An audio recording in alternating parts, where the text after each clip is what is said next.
Jadi awalnya kan dikiranya dari Gegerboyo itu sebelah kanannya gitu loh. Dicari di situ, nggak ketemu. Ternyata di jurang sebelah kirinya gitu. Oh. Nah, Salah koordinat. iya. Dan itu lumayan sih dalam 50 meteran.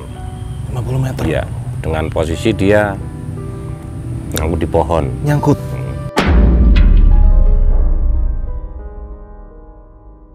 Dia suka bantu Mbok Yem di warungnya kan gitu. Kebetulan pas turun itu melihat gelagat itu kok ada kejanggalan itu loh. Kejanggalannya gimana tuh? Kejanggalannya ya kayak kosong itu loh. Pandangannya kosong. Nah gitu. Pak Jarwo melihat kejanggalan itu. Akhirnya diikutin.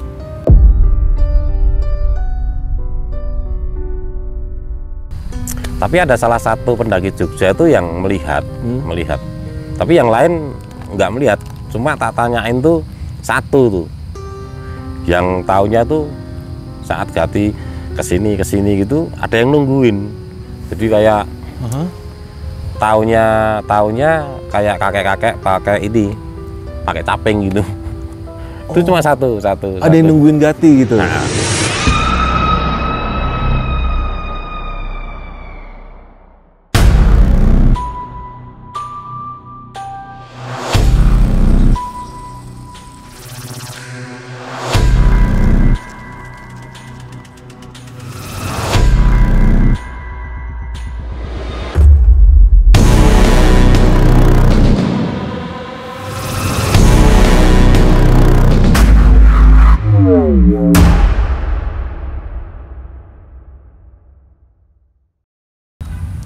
Assalamualaikum brother.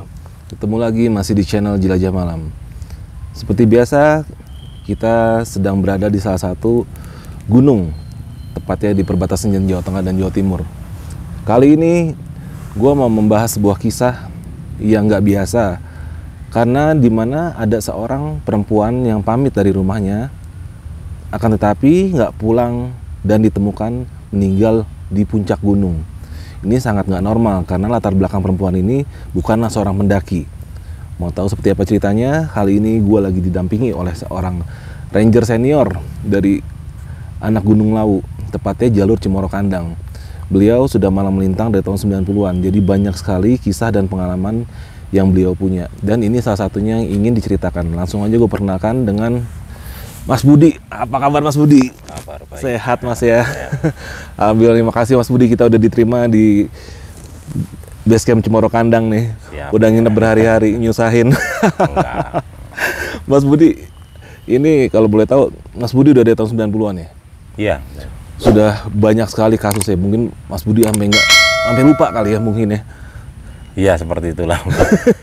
Iya, salah satu kasusnya itu yang pernah saya dengar itu dulu sempat viral Mas. Itu ada seorang perempuan, kalau nggak salah tuh asal salah satu daerah di sini, dia cuma pamit keluar rumahnya dan dia bukan seorang pendaki, tiba-tiba bisa ditemukan meninggal di puncak gunung. Itu ceritanya gimana tuh Mas waktu itu Mas? Ya gini. Ini mungkin berawal dari mulai pelaporan dulu ya. Iya. Jadi kalau setelah pelaporan itu pun saya yang mungkin standby di base camp, jadi belum tahu kronologis secara pastinya kan gitu. Ya pada waktu itu, ini kan kasus ini juga belum lama. Pada mungkin pagi menjelang siang ya itu ya. Pada saat saya berada di base camp itu, salah satu teman dari Cemoro Sewu ya datanglah ke base camp Kandang kan. Oke. Tanya-tanya terkait KTP kan gitu. Kang, apa ada KTP atas nama ini yang mendaki dari sini kan gitu. Coba lihat. Terus KTP itu atas nama Gati Ambarwati kan. Terus tak bilangin, loh ini KTP ini nemu di mana? Awalnya belum cerita terus. Toh kalau pendaki itu naik, identitas kan harus ditinggal di pos kan. Betul. Ya nanti kalau turun baru diambil kembali kan. Gitu. Nah terus baru ceritalah itu teman itu Mas Landa itu. Nah ini gini Kang, ini ada penemuan mayat gitu katanya. Duh di mana?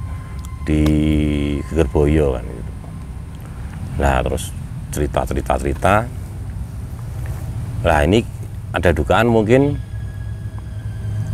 mayat ini atas nama yang di KTP ini. Nah itu KTP ditemukan di mana tak gitu ya. Nah, terus akhirnya ya ini ditemukan di sampingnya, jadi di tas, di sebuah tas kan gitu. Awalnya seperti itu. Nah, terus akhirnya kita belum tahu sih ini kronologisnya seperti apa kan. Nah, saya dan teman-teman berusaha mencari tahu itu identitas itu kan. Akhirnya kebetulan ada teman yang dari Madiun itu, Mbak Erna itu tak tanyain, Bu, kalau rumah kamu kan Madiun, kalau dengan KTP ini jauh nggak? Wah deket itu, tetanggaan gitu. Akhirnya saya suruh, Bu coba Bu di ini ditelusur lah ini. Terus kenapa? Nah ini ada penemuan jenazah sih di puncak. Nah ini terkait dengan KTP ini coba ditelusur. Nah ditelusurlah sama temen, berusaha ini kan ngontek dengan tetangga mungkin ya. Nah akhirnya ketemulah dengan Bapak RT-nya Gati Ambarmati itu gitu loh. Terus kita nah, temen itu sempat ngobrol dengan, sempat telepon Pak RT itu kan, agar datengin rumah Gati itu untuk menanyakan kan gitu. Seperti itu. Akhirnya awalnya belum ini, orang tuanya belum enggak, Gati enggak kenapa gitu. Oh gitu? Iya, terus tak suruh ini coba ditanyain lagi, apakah Gati itu keluar rumah sejak kapan, apakah posisinya di rumah kan gitu. Akhirnya ditanyain kembali bahwasanya Gati itu keluar rumah sejak hari Jumat tuh. Dengan pamit hanya untuk ngambil laundry tuh. Izinnya cuma ngambil laundry? Betul, izinnya cuma ngambil laundry. Itu dari kronologis untuk mau proses evakuasinya itu. Nah setelah itu dari pihak keluarga Gati mungkin perjalanan ke sini. Nah, aku juga langsung koordinasi dengan teman-teman kan saat itu. Aku kumpulin teman-teman untuk tim untuk evak di atas. Saat itu aku kumpulin, sore teman-teman ngumpul. Jam 5 sore itu aku berangkatkan. Jadi Bapak Kapolsek juga udah hadir di sini untuk memimpin tim ini untuk pemberangkatan. Kita doa bersama terus berangkat tim itulah. Tapi tim itu untuk malam hari terkendala, Mas. Kenapa tuh? Terkendala cuaca lah biasa. Badai di pos 3. Oh gitu? Badai ujian itu. Akhirnya terpaksa harus break. Break di pos 3. Terus besok pagi jam 5 itu baru lanjut untuk menuju ke TKP. TKP itu sempat salah kita. Jadi untuk tim itu sempat salah. Jadi awalnya kan dikiranya dari Gegerboyo itu sebelah kanannya gitu. Dicari di situ, nggak ketemu. Ternyata di jurang sebelah kirinya gitu. Oh. Salah koordinat. Iya. Dan itu lumayan sih dalam 50 meteran. 50 meter? Iya. Dengan posisi dia nyangkut di pohon. Nyangkut? Di posisi terlentang gitu, nyangkut di pohon gitu. Akhirnya tim berusaha geser ke koordinat. Akhirnya ketemu lah. Tapi durasi ya agak lumayan tuh, 1 jam tuh nyari-nyari itu. Ketemu. Berhubung saat itu cuaca emang sebetulnya kurang mendukung sih Mas. Jadi wabut angin kenceng itu. Jadi tim itu sempat kewalahan juga. Kewalahan dalam arti emang Cuaca ekstrim ya. cuaca ekstrim, terus personil juga sebenarnya masih kurang sih ya. Meskipun saat itu emang kita terus mendorong tambahan kan gitu. Jadi untuk tambahan personil untuk menuju ke atas untuk membantu kan gitu. Terus sampai, dan saat itu evakuasi termasuk berjalan lancar. Saat itu kan sempat ada sedikit perdebatan itu dalam arti gini, Gat ini naik dari mana kan gitu. Nah itu yang belum diketahui. Karena nggak ada regisnya. Iya, sini saya cek juga nggak ada gitu loh. Cemoro Sewu pun juga sama, nggak ada. Wah ini Gat ini naik dari mana? Terus tentang ranah hukumnya itu loh. Nah, saya sempat koordinasi dengan kepolisian setempat kan. Sampai saya tuh nelpon perhutani. Kalau area puncak ke sini tuh masuk area Jawa Tengah atau Jawa Timur kan gitu. Oh Jawa Tengah Mas, ya udah berarti kebijakan ada di ranah hukum Jawa Tengah kan gitu. Jadi untuk penurunan memang kita lewatkan di Cemoro Kandang sih saat itu ya. Turun ya? Iya turunnya, turun itu termasuk nggak ada kendala sih ya, nggak ada kendala. Bahkan saya sampai ikut ke puskesmas itu, puskesmas untuk Otopsi? Nggak otopsi sih ya, hanya mungkin pengecekan secara visum luar ya. Oh gitu. Dan itu apa ya, dari kepolisian hadir, relawan, dari keluarga kan gitu. Saat saya buka itu juga korban itu kondisinya juga baik-baik sih. Dalam arti baik-baik itu tidak terdapat banyak luka-luka, padahal udah terprosok jurang sedalam itu ya. Dan nggak ada indikasi penganiayaan gitu, nggak ada? Nggak ada. Okay. Murni memang itu kecelakaan. Iya. Cuma ya posisinya agak kaku sih ya. Kaku tuh tangannya tuh gini. Jadi menutupi muka, bagian mata itu. Okay. Sama ini gini. Jadi udah nggak bisa dirubah itu. Udah kaku gitu? Udah kaku. Oke. Nah saat itu setelah dibuka, disaksikan bersama-sama, pihak keluarga juga sudah ikhlas, ya udah akhirnya tidak diadakan mungkin otopsi dan sebagainya kan gitu.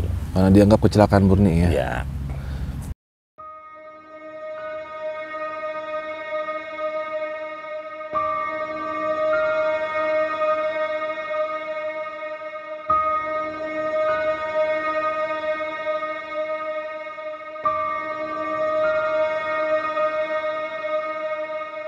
Itu selama dia naik itu apa maksudnya, kan artinya banyak pendaki seliweran dong, apa nggak pernah ada yang rasa mengenali dia atau gimana, jalurnya mana? Enggak. Nah terus pada akhirnya setelah semuanya jelas, aku juga berusaha mencari informasi kan. Nah ternyata Gat itu naik lewat Cemoro Sewu dan tidak melakukan registrasi.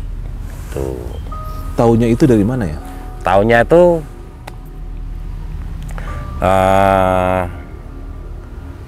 kebetulan saat itu hari itu banyak pedagang yang Argo Dalam itu mampir di sini Mas, mampir di pos. Oh gitu. Iya habis kalau Jawa itu jagong ya, terus mampir ke sini ngobrol-ngobrol sama kita. Jadi mereka juga cerita, oh iya Mas itu kemarin nginep di Argo Dalam gitu. Oh, terus kita juga ketemu di pos 2. Nah gitu. Di samping itu aku juga mendapatkan foto realnya itu melalui sosial media itu di pos 2 Cemoro Sewu. Itu fotonya itu dari pendaki juga atau pedagang? Enggak, itu aku dapat dari Instagram juga itu. Oh mungkin pendaki yang kebetulan? Iya, mungkin kebetulan jebret hatinya kelihatan gitu. Oh gitu. Nah terus setelah saya cari informasi ternyata emang benar. Jadi Gat itu naik via Cemoro Sewu pada hari Jumat gitu. Jumat sore menjelang malam. Dan dia tidak melakukan registrasi ya. Itu sempat tidur di pos 1 itu. Oh gitu. Nah gitu sampai pos 1 mungkin bermalam di situ, Mas. Maaf, ini pas lagi ditemuin ini apa dia pakai pakaian ya selayaknya pendaki atau biasa aja kayak orang main? Biasa aja sih, cuma tasnya itu ada, dia bawa gendong belakang, depan ada itu. Terus sama tas kecil itu ada 3 tas itu yang dia bawa itu. Oke. Justru pas evakuasi itu malah sebelum kita lakukan evakuasi, tas Gati itu malah udah sampai di bawah sini di base camp. Aku simpen itu. Oh iya. Cuma aku nggak berani buka-buka sih, itu bukan ranah saya jadi. Nah saat itu kemungkinan dia tidur di pos 1, menginap. Paginya lanjut, itu lanjut naik. Nah terus kebetulan salah satu temen Pak Jarwo itu ya, Pak Jarwo itu selain dia juga relawan, dia suka bantu Mbok Yem di warungnya kan gitu. Kebetulan pas turun itu melihat Gelagat Gati itu kok ada kejanggalan itu loh. Kejanggalannya gimana tuh? Kejanggalannya ya kayak kosong itu loh, pandangannya kosong.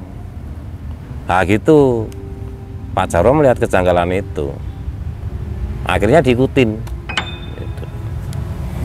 Diikutin terus sampai mungkin selama ngikutin kan pastinya ada obrolan lah. Iya. Pasti mungkin mereka jadi akrab kan, nah, seperti itulah. Nah, akhirnya diikutin terus sama Pak Jarwo itu, bahkan sampai malamnya nginep di Argo Dalem, terus sampai summit gitu. Summit terus nggak tahu tiba-tiba ada kejadian, tiba-tiba ya itu ditemukan di jurang itu. Oh gitu. Artinya dia benar-benar dari bawah ini, dari orang-orang saksi mata yang lihat itu benar-benar sendiri ya? Sendiri. Nah dari keterangan keluarga sendiri gimana tuh Mas? Apakah maksudnya kan mungkin banget ya misalnya orang kayak gitu dia ada masalah di rumah atau dia stres atau apa sehingga dia memutuskan untuk naik gunung gitu? Wah kalau itu kurang tahu kita Mas. Dari pihak keluarga nggak ada keterangan apa-apa tentang itu? Ya kalau saya sempat ngobrol sama bapaknya Gati di sini tuh ya hanya pamit untuk ngambil laundry gitu aja. Gitu aja. Oke. Tapi kan banyak cerita-cerita mungkin di channel lain kan tentang Gati gini gitu. Nah itu Mas, dari sudut pandang kita secara tim SAR ya, maksudnya dari fakta-fakta ya yang tadi. Nah kalau secara maaf, mungkin dari sudut pandang yang lain, misalnya orang yang bisa mengerti tentang hal alam sebelah itu, mungkin ada nggak faktor-faktor seperti yang bikin dia tuh? Mungkin juga ada sih, ada unsur kuat di faktor X-nya juga ada, karena aku juga kemarin sempat nonton di channelnya siapa itu emang sejak keberangkatan Gati itu emang agak aneh gitu loh. Anehnya gimana tuh? Agak aneh, mungkin terkait drivernya sendiri kan juga udah cerita banyak itu tentang keanehan Gati itu kan. Driver, artinya dia diantar atau gimana? Dia itu sebenarnya naik motor. Motornya tuh dititipin di terminal Madiun. Akhirnya dia pakai nyarter mobil gitu. Oh, berarti si drivernya ini mengenali kalau korban ini adalah yang kemarin naik mobilnya dia. Iya, setelah viral ya. Viral itu barulah drivernya tahu bahwasanya itu tamu yang diantarnya kan gitu. Oh gitu. Berarti si Gati ini kalau keterangannya dia sempat bermalam di warung ya bahasanya ya kalau gitu ya. Itu dia nggak bawa tenda ya berarti ya? Nggak bawa. Jadi dari perlengkapan yang ia bawa emang sebenarnya perlengkapan yang nggak safety sih. Nggak safety, jadi selimutan saya kayaknya nggak ada kok. Oh gitu. Emang. Jadi hanya pakaian ganti beberapa. Bukan itu aja sama sepatu itu masih baru, masih ada bandrolnya itu. Oh ya? Jadi barang yang di tas tuh malah banyak yang baru gitu. Dia baru beli gitu? Nah ya? Mungkin baru beli.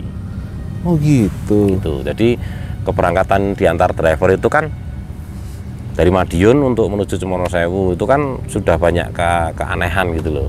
Itu statement dari drivernya itu kan. Sempat di Pelausan pamit kemana sampai drivernya 1 jam nungguin gitu, tiba-tiba nongol kan gitu. Terus bahkan sampai di Cemoro Sewu sendiri juga dia udah nitip pesen sama drivernya, besok kalau aku udah pulang nanti bisa, kalau aku ngabarin berarti dijemput kan gitu, kalau enggak ya jangan nungguin kan gitu, seperti itu. Sempat pesan begitu Sempat sama pesan drivernya. Dan itu kata statement drivernya juga, naik itu juga ada yang sebuah bisikan gitu Ke drivernya? drivernya, Oh gitu? mau nemuin siapa gitu loh, seperti itu. Jadi emang sudah banyak kejanggalan ya, termasuk Pak Jarwo sendiri ketika melihat dekati di pos 2 ini ya agak wah ini kok agak janggal, makanya diikutin terus kan gitu. Mungkin dia orang yang rada mengerti ya. Aku dapat laporan tuh sekitar jam siang mas, jam 1 lebih 5 menit. Padahal banyak pendaki Jogja juga yang naik via Cemoro Kandang. Mereka sempat foto-foto bareng gitu di puncak. Aku dilihatin fotonya. Oh, ada dokumentasi fotonya? Ada. Oh. Bahkan anak-anak Jogja itu sampai shock gitu loh. Jadi kayak nggak percaya bahwasanya korban itu yang berada di foto itu. Yang tadi ngobrol mereka ya? Justru aku dapat foto dari anak-anak Jogja itu.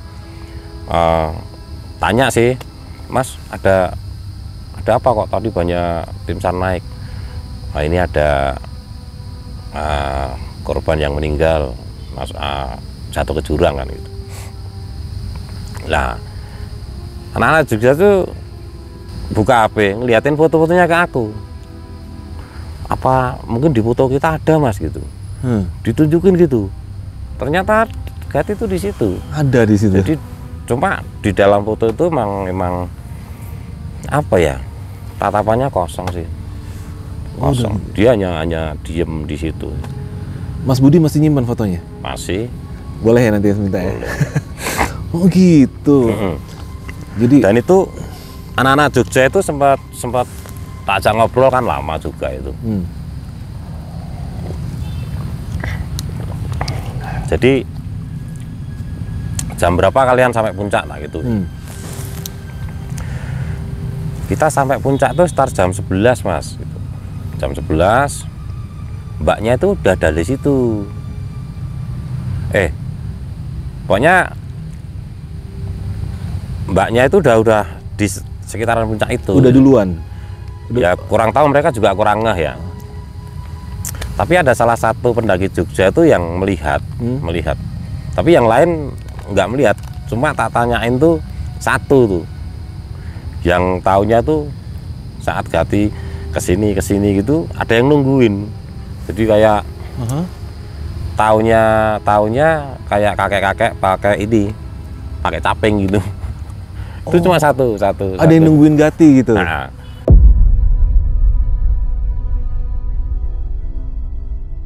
jadi kemana tuh selalu ini.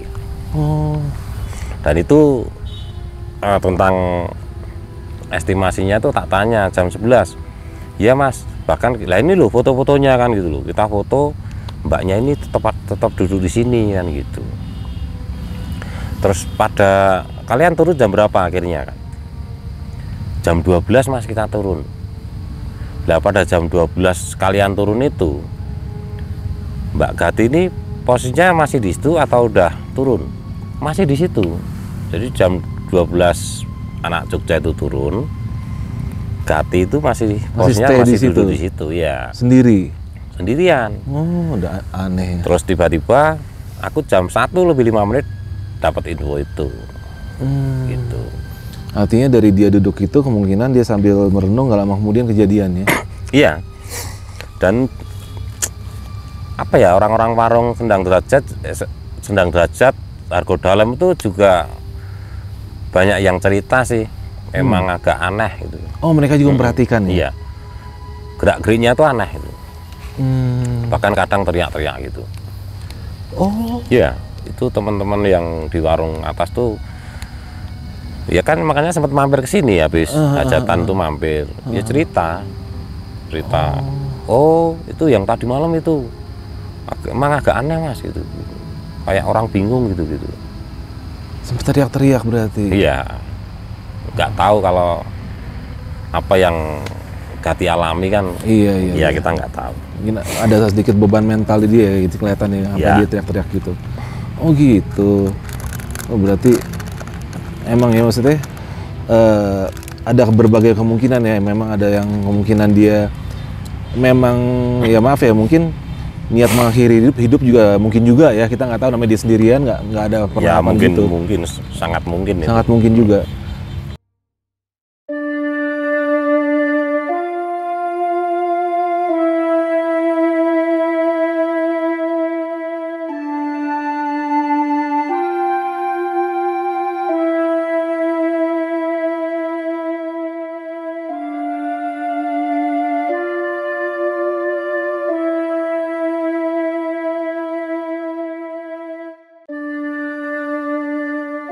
Nah itu Mas, dulu juga saya pernah dengar tuh, kalau Mas pernah tahu nggak, ada dulu pernah saya lihat tuh tahun berapa ya itu, ada yang diri tuh Mas di Lau itu saya lupa jalur mana itu, pernah dulu emang betul ya?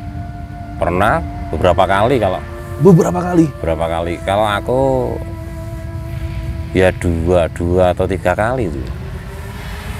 Di Argo Dalam itu. Di Argo Dalam? Ya di bedengnya tuh terakhir kalau itu cuma pakai ini. Kayak pakai selendang atau sarung gitu. Tapi disambung tali itu. Terus posisinya sempat melorot gini. Itu pendaki. Terus ada lagi yang sebelumnya itu ini orang sini juga sih, Otok itu. Orang mana tuh Mas? Orang Tangmangu sini. Oh deket. Itu kenapa deh? Ya kalau dapat ceritanya sih karena masalah asmara sih. Karena cinta sampai bunuh diri bro. Wah. Nah itu sempat heboh juga Mas. Heboh dalam arti gini. Jadi nggak ada yang tahu kalau Otok itu naik ke atas gitu loh. Itu sempat dibuat apa ya, kayak dicari orang hilang gitu sempat itu. Oh. Sampai disebar itu kan. Nah itu kita sama teman-teman sini juga sempat melakukan pencarian itu. Sekitar kalau nggak salah 2 mingguan itu.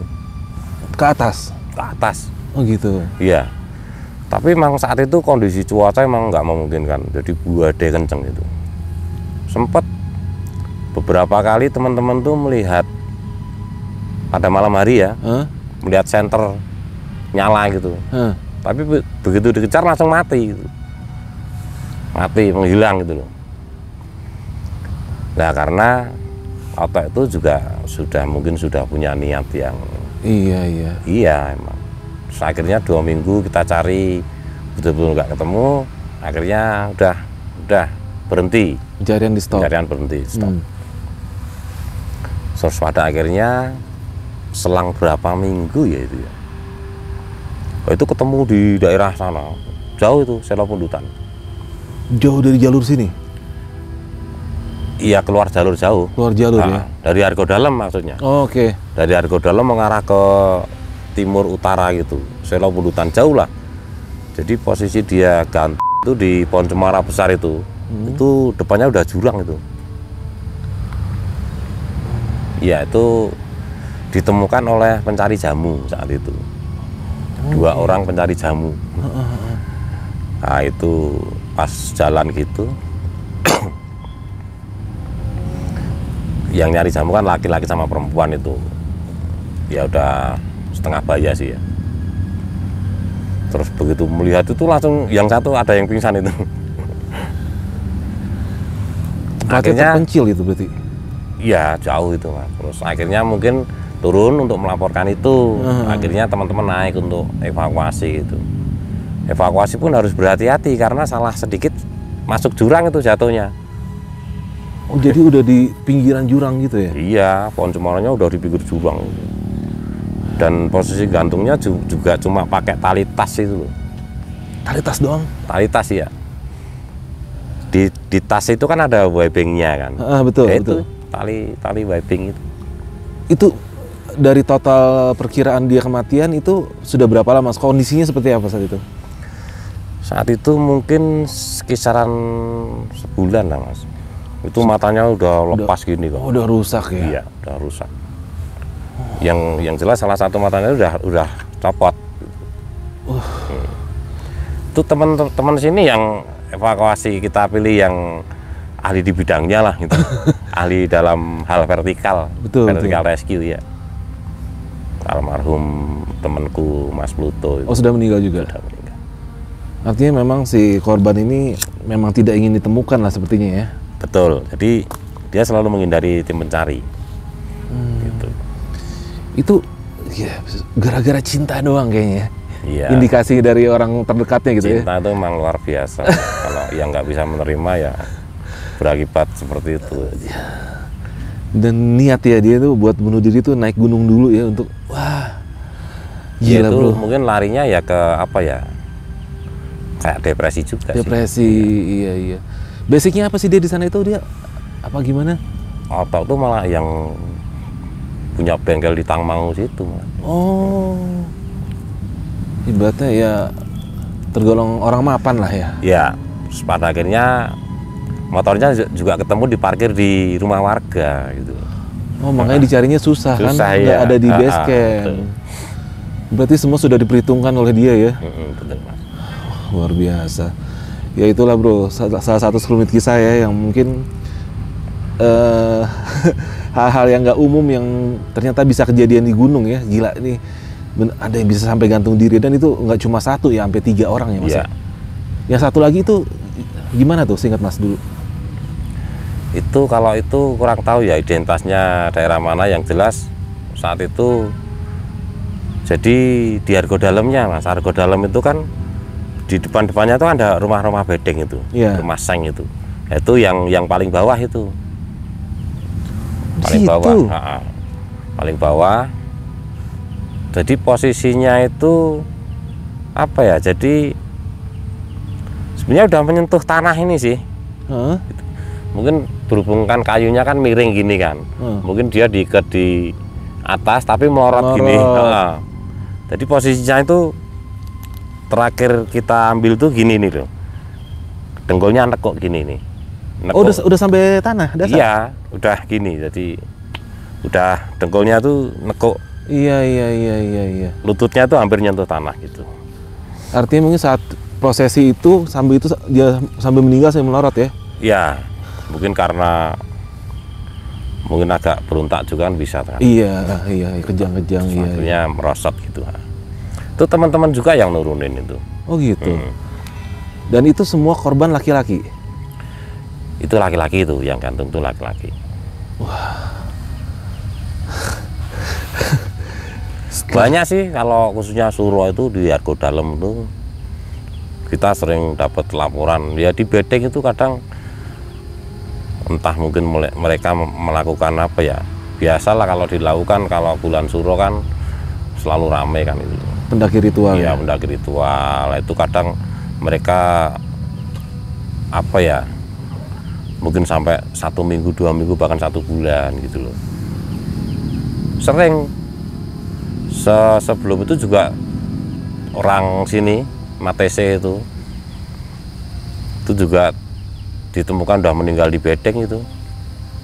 Ya kalau itu mungkin kedinginan ya, kedinginan. Jadi itu kalau sampai dia mendaki 2 minggu bahkan sampai sebulan, artinya dia tuh sejenis bertapa gitu ya? Ya melakukan apa ya, ritual lah gitu.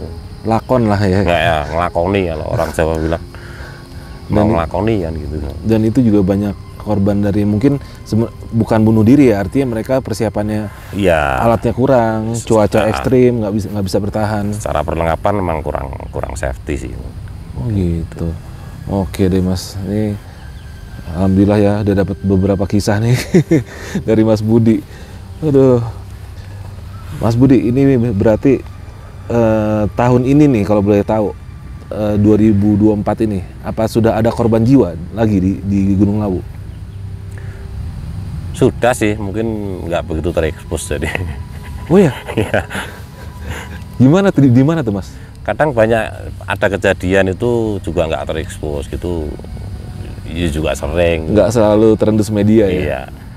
Terus bahkan yang sampai MD bahkan masih bisa diselamatkan gitu. Aku Iya. beberapa kali sih ngejar pendaki trouble gitu bisa terselamatkan, entah dari serangan hipotermia seperti itu, entah dia ngeblank ke jurang gitu ya ada juga. Ngeblank ke jurang. Iya, jatuh terpeleset gitu. Dan kemarin tuh saya sempat ngobrol sama warung depan itu, katanya pas lagi Lebaran kemarin sempat ada yang meninggal emang.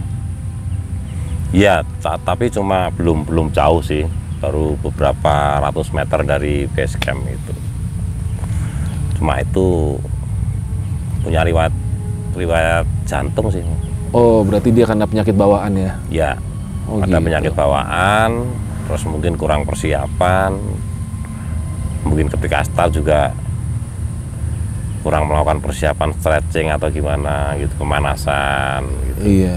Terus- Udah usia kali ya? Belum, masih muda juga. Masih muda? Masih 41. Oh, muda dong. Terus mungkin juga belum berpengalaman, terus terlalu memaksakan diri juga. Nah, itu. Jadi mungkin belum paham dengan ritmenya kan gitu. Iya, betul. Oke deh. Gitu bro ya. Alhamdulillah nih udah dapat dari Mas Budi bukan sebuah sih, beberapa kasus, mulai dari yang unik-unik sampai yang wajar yang mengakibatkan kematian. Mas Budi, sebelum kita tutup nih, pesan Mas Budi apa nih dari semua cerita yang tadi Mas Budi ceritain buat penonton yang nonton? Karena ini rata-rata nih pendaki juga nih, dan mungkin juga pada sering ke Lawu nih. Ya apa ya? Ya paling tidak itu sebelum melakukan pendakian kan harus mempersiapkan banyak hal. Mungkin terkait fisik. Fisik juga belum cukup kan. Mental itu yang utama kan. Tuh. Fisik, mental juga belum cukup tanpa perlengkapan yang memadai atau safety kan gitu. Benar. Ya intinya seperti itulah. Terus saling menghargai Kearifan makhluk lokal hidup, ya. makhluk hidup lain kan gitu. Itu aja sih. Oke, mantap. Oke, brother. Pendakian yang sukses berawal dari perencanaan yang matang. Ya, begitu kurang lebih. Oke, Mas Budi, saya sebelumnya dari Jajamam nih ngucapin makasih banget nih Mas Oh, Budi. siap. Udah mau Sama-sama, berbagi ya. cerita. Tapi kedepannya saya masih mau ngulik-ngulik Mas Budi lagi nih, masih boleh nggak nih? Oke. Ya. Oke, brother, kalau gitu buat lo semua yang pengen bercerita dan juga mungkin buat yang nonton, kali aja ada ranger-ranger dari gunung lain yang pengen juga bercerita, tinggal hubungi nomor WhatsApp yang tertera di sini. Lo bisa voice note cerita lo seperti apa, nanti kalau kita diterima oleh admin, kalau ceritanya masuk kita telepon balik. Lo bisa datang ke studio atau kita yang bisa datang ke tempat lo. Gitu, brother. Sama satu lagi, jangan lupa subscribe. Gue udah jauh-jauh ke Gunung Lawu, lo nggak subscribe parah lo. Oke? Oke, gue Arfi dari Jajama undur diri, dan Mas Budi dari Basecamp Cemoro Kandang undur diri juga. Sampai ketemu di episode selanjutnya. Assalamualaikum warahmatullahi wabarakatuh.